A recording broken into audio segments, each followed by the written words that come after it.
What's up, Jaycationers? We're here up in Munich. Architecture here is beautiful.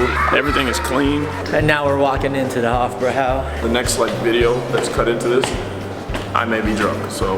Yeah, we're gonna kind of simulate a little Oktoberfest, if you will.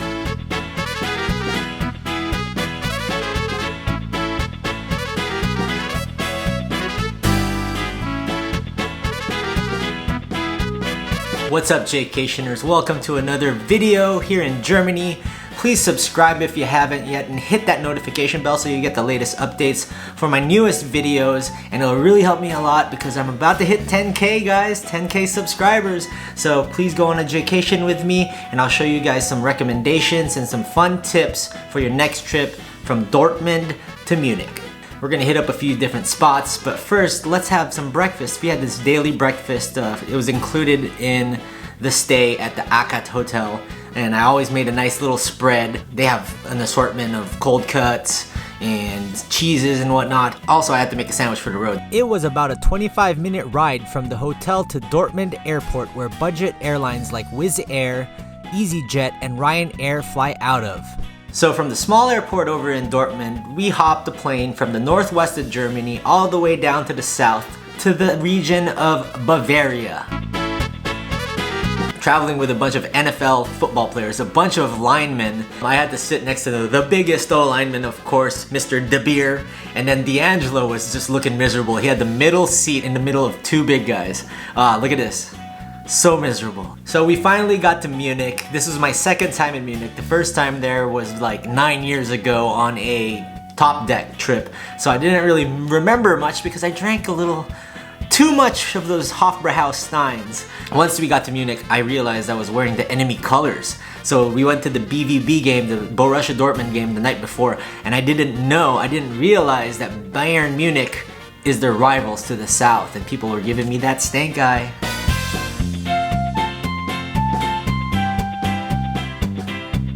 That was about an hour flight, and I realized getting into Munich, I'm wearing my BVB gear, and their main rival is Bayern Munich. So I'm basically a blood walking into a crip neighborhood right now.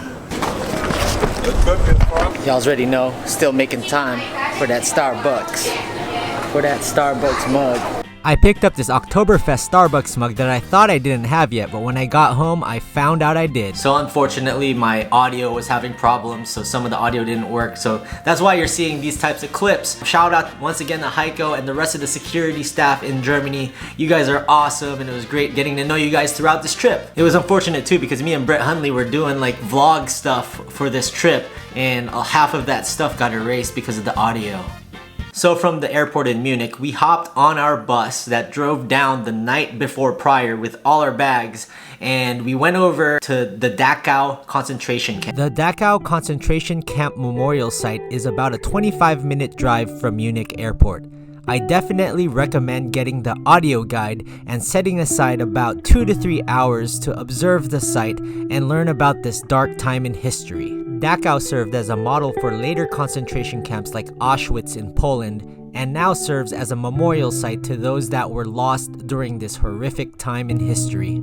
It's really a solemn place. It's a memorial ground and a place that needs to be treated with respect. So when you're there, you know, you have to experience it and witness the bad things that happened in human history and understand the cruelty of what other human beings did to other people. It's really an experience for you to go around there and learn about it. Just be respectful, don't take selfies, or, you know, you can take pictures and take video, but just be quiet and solemn around there and actually just respect the people and what happened in this really sad part of world history.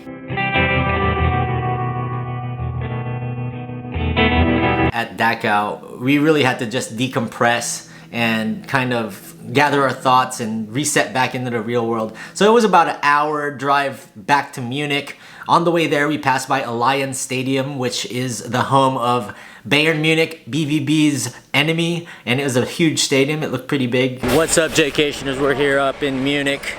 This is gonna be a quick vlog right now because we only here for 2 hours.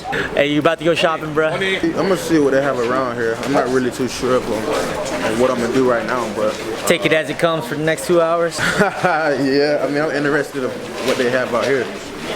Where are we right now anyway? We're in the middle of the center of Munich right now, walking to the Höfbrauhaus. Finally made it to Munich, man.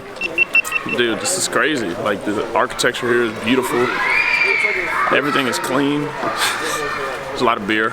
This is gonna be a quick vlog because we're only here for 2 hours, so me and Brett are gonna try to find as much information for you as possible. But we're headed over to Höfbrauhaus right now. We're gonna have a couple dunkels, a couple steins, and hopefully walk around a little bit, even if it was just like for 30 minutes, right? If we get the opportunity to, that would be perfect. But right now, it's not really looking like that. But we're gonna do it because we gotta create video for this vlog. So, yeah, we're gonna find a way to do it. Yeah, so don't be mad at us for not having an actual travel guide. Like stuff like this. Look at this. This is amazing, bro. This is unbelievable.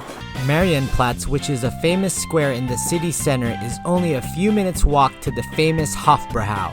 Nearby are plenty of shops for souvenirs and Bavarian treats. So it's almost like every corner we're turning right now is just amazing. Something new building to look at. Hey. There's our protective security guys. Hello. And now we're walking into the Höfbrauhaus, walking up the stairs. We have some private stuff going on here. The next vlog, the next like video that's cut into this, I may be drunk, so. Yeah, we're gonna have to censor a little bit of this.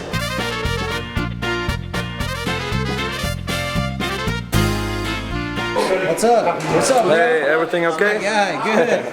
Nice to meet you. Nice to meet you too.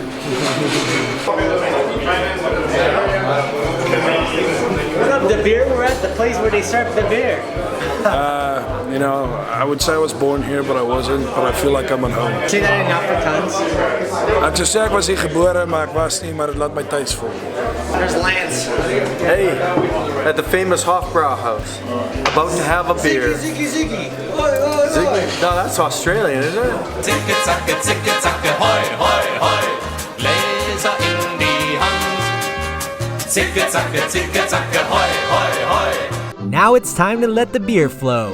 The Höfbrau Original and the darker beer called the Dunkel are the Höfbrauhaus's most noteworthy and most popular brews.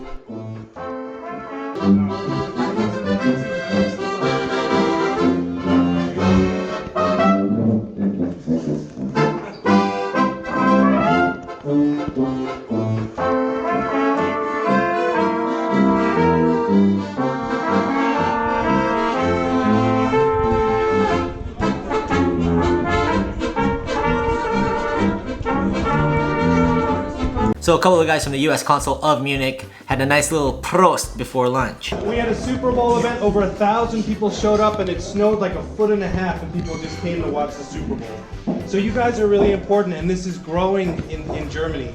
So it's a pleasure for you guys to be here. So for lunch, it was time to try out some Bavarian treats. Of course, we had to start off with a nice warm pretzel. Of course, some people just had to try the Wiener Schnitzel at the Höfbrauhaus. Gary, what you got on the order today? A little Wiener Schnitzel.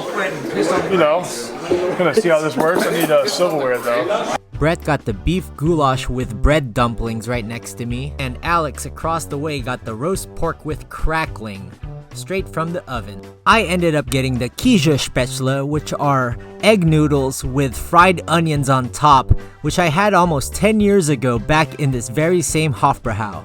For dessert, Ben Garland grabbed some Kaiserschmarrn with applesauce, chopped up powdered pancakes dipped in applesauce.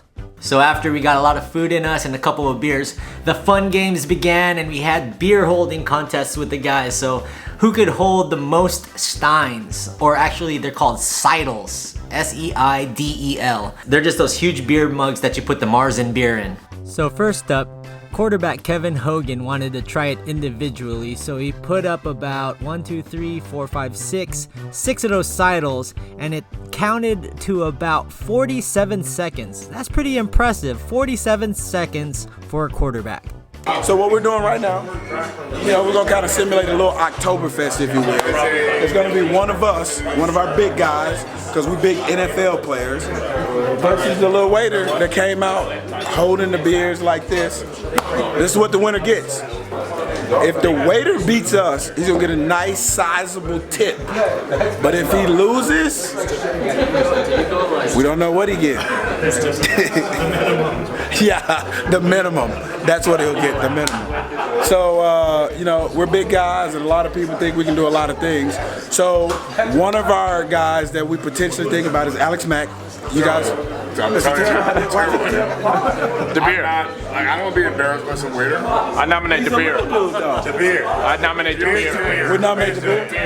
We nominate him? The beer. Do we all nominate the beer? Unanimous decision, the beer. He's going against it. One, because he's a big guy. Two, he's from South Africa. And three, he's a big guy. He's better than Americans. He's from South Africa. He's gonna win this. And next, for the main event, is a server from the Höfbrauhaus against an O-lineman, Mr. De Beer, Gerhard De Beer. So I'll be bringing you the play-by-play for this match, and here we go. The waiter starts off fast with having all the sidles and looking him in the eye. And you know, it looks good, so we gotta speed this up a little bit. Okay, now here comes the showmanship. Look at the waiter starts it off. He's the one that initiates the showmanship, but then there goes Gerhard. Look at that, he's doing push-ups, doing sit-ups, doing all these different types of dances, and he's walking around the room. Oh, he's walking towards the table. Oh no, there's the waiter. He gives up, and the big man ends up winning. So Gerhard De Beer is your champion. But look at this. Look at this. In a show of sportsmanship, he gives a nice little cut of the winnings to the server. Good job, Mr. De Beer. Good job. So unfortunately we were short on time. I didn't go downstairs in the beer hall. There's many videos about the beer hall, and I've been down there in the past. It's a great beer hall, but we were upstairs in the restaurant area. It was a lot more private, secluded area, and it was really cool. We had like a German band come play the accordion and play some German music, and it was a really festive atmosphere. So to get this straight, we did not steal the glass. The waiter was actually really nice enough to say, yeah, you guys can take the glass. I already have those big sidles, those big beer mugs. I already took one home from the Höfbrauhaus in the past, so I didn't see a reason why I should lug this around. I ended up just getting a small glass, which unfortunately broke during my travel, so I just had to throw it away. Anyways, Jaycationers, if you can please subscribe, hit that notification bell, please like and comment. Next up, we're headed over to the Bavarian Alps to a really nice hotel in the mountains, and then over to Neuschwanstein Castle where we get a private tour with the prince. Have you ever been to Oktoberfest? What's your favorite beer hall in Munich, Germany? Comment below and let's talk about it. Did you guys enjoy this video? Let me know with a thumbs up or a thumbs down. Please give me a thumbs up. Anyways guys, we'll see you in the next video. Prost!